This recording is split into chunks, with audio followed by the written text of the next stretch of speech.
On Kev Talks today, we're continuing with our series on directive communication, and we have Lily Lau back with us today. Lily, thank you for joining me today. My pleasure, Kev. Yeah. Okay.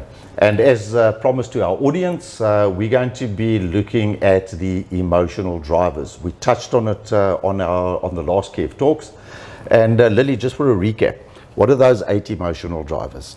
Okay, in the last session, I talked about colored brain plus the 8 emotional drives. But let me recap just the 8 emotional drives, right? Yes. They are love and belonging, security and control, and then we have diversity and change, and then we have recognition and significance, achievement, excellence, and then contribution and responsibility, and the last one is challenge and growth. Okay, great stuff. All right, thanks for that.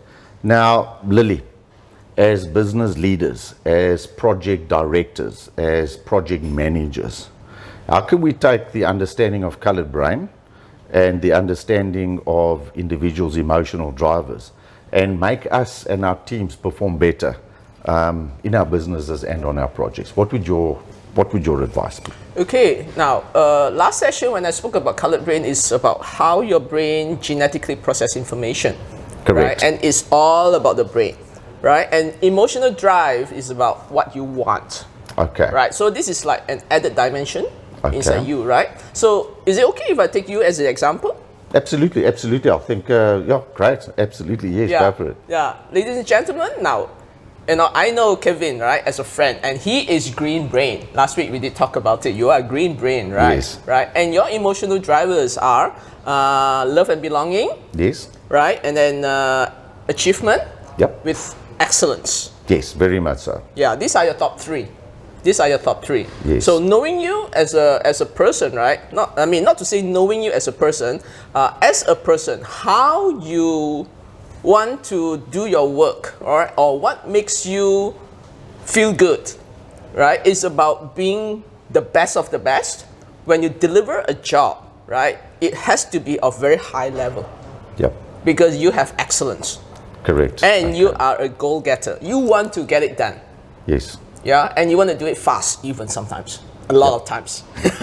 Yeah, no, you're 100% correct, Yeah, yes. yeah, and you get it done fast, right? And because you are green brain, you don't plan it very thoroughly. You do some form of planning, and your plan keeps changing as you go along. Yeah. Like my team says, it's all over the place at the best of times. Okay. Yeah, in a very word to describe, chaotic. Yes. Chaotic. Absolutely. Right, yes. right. Now, why is Kevin chaotic in that sense? It's because he's green, right? His brain, the way that he processes information is green. But what makes him, feel good about delivering it, he will do a very good job. The level that he wants to deliver is the best of the best. So if you are his client, I can tell you get value. Yeah, okay. You get value. Absolutely, yeah. Right. Like we say, mediocrity doesn't play in our world. It's not in your definition at all. Yes. Right. Okay. So you even exceed, the expectation of your clients even. Okay. Yeah. So Lily, what we're saying is we're taking the understanding of colored brain and our emotional drivers. There's the 8 emotional drivers. Yep. We look at the top 3. Yes. And we can then get a better understanding how we operate as leaders in our teams. Yes. Okay. Yeah. Now, how do the combinations work? And we were chatting earlier. My managing director, who is my wife, we've been working together for 13 years now. And Lily, you have been working with Bernadine. Yep. Where does Bernadine fit in terms of colored brain and emotional drivers in terms of the work that you've done with Bernadine? Okay, now in my understanding, Bernadine is red brain, yes, right? okay. Very different from you. Right? Yeah, absolutely. Yeah. Yes. What are the characteristics of a red brain? They are, very objective driven. They need absolute clarity, okay. right? And they are very good implementers. They plan a lot. They are strategists and they plan. Okay, hence a red brain and myself a green brain, there's huge complementary traits between the two. The complementary will fit in nicely if you see each other, that you can complement one another. Okay. Right. I mean, that's the beauty of colored brain. Yes. Yeah. And her emotional drivers? Her emotional drivers are love and belonging, and then security and control. Okay. and plus achievement. Okay. All right. Right. So yeah, so we've got two of the same. Yes, And yeah. yes. Okay. All right. Right? Quite similar. And what she compliments you is that, right, she's red, right, and she has security control, whereas your security and control is pretty low, right? Yes, So to you, it's not about, you know, having that sense of security, you know, and to you, it's about achieving Yeah. at Correct. Yeah. some cost even, right? That's But- why I'm missing my mountain climbing so much. I'm not getting to the top anymore. Yeah, yeah. But Okay. she's the one that actually, you know, settle you down, put your feet on the ground, and, you know, make you, you know, let's go through this step by step. Let's follow through, and let's, you know, go according to the plan. She will, you know, help you to go through with that. So as a result, that's a good fit.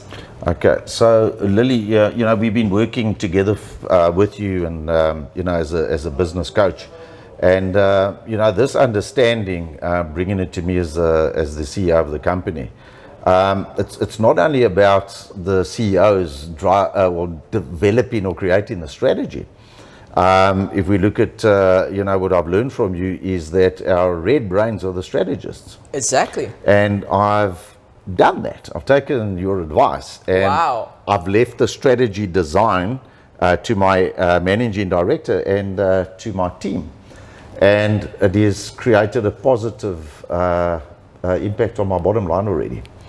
It's always up to the CEOs and whatever to develop and architect the strategy, and I think it's not about seniority or levels in the organization. It's about these combination. It's the people that think differently. Exactly. And yeah, so and it's working very well for my business. So thank you very much Fantastic. for that. Yeah. Now, Lily, go. We're all in this COVID-19 thing today, and the question is, can our emotional drivers change? The answer is yes. Okay, It based does on what? change. It does change. I mean, as a rule of thumb, it changes almost every 7 years. Okay. As a rule of thumb, right? Alright. But the key thing is it depends on, you know, what phase of life are you going through. Okay. Yeah. For example, the current COVID, you know, literally the work is changed from working from the office to home, Yeah. right? Instantly, right? So people who have high need for love and belonging, this work out perfectly well. Okay, makes sense. Yeah, right. And it's like, you know, now this person who has been always, you know, juggling between home and work, right? And now with this, you know, whole COVID, that working from home is the only option for the time being, right? It fits to the emotion of this person, because yes, he or she gets the best of both worlds. Yes. Yeah, right, Okay. right, and of course it all depends on the individual competency. But in terms of meeting the emotional needs, it's just work out so well for this person.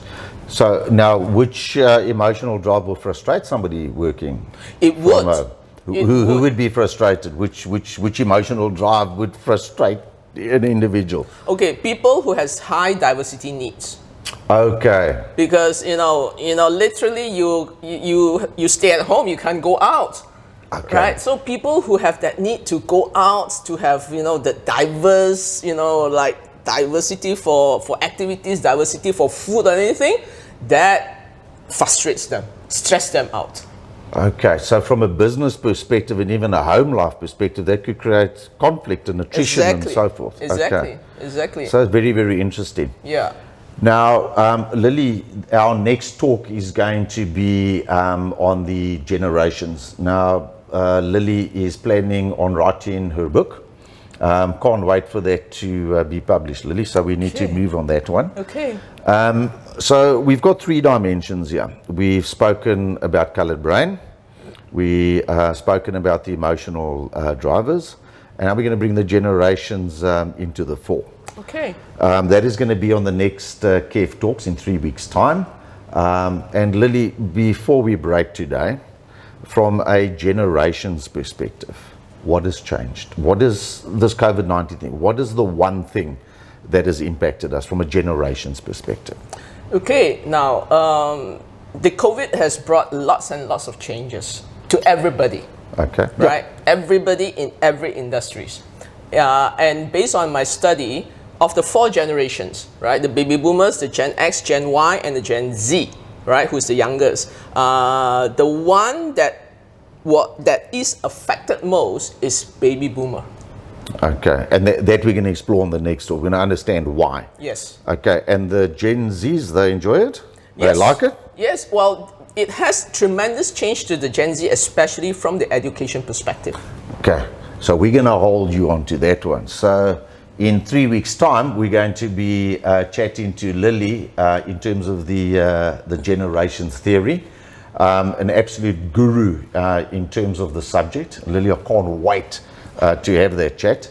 And once again, thank you ever so much for spending time with me, Lily. It's always a pleasure working with you, and for your help that you've given me personally and for my business. And where can we get hold of you if we need to have a chat? Okay, at this link. Down here we're somewhere. gonna- Okay, all right. Lily, thank you very, very much. Be safe. Everybody else be safe, and we'll see you on the next Kev Talks. Thank you, Kevin, for inviting me. Okay, thanks.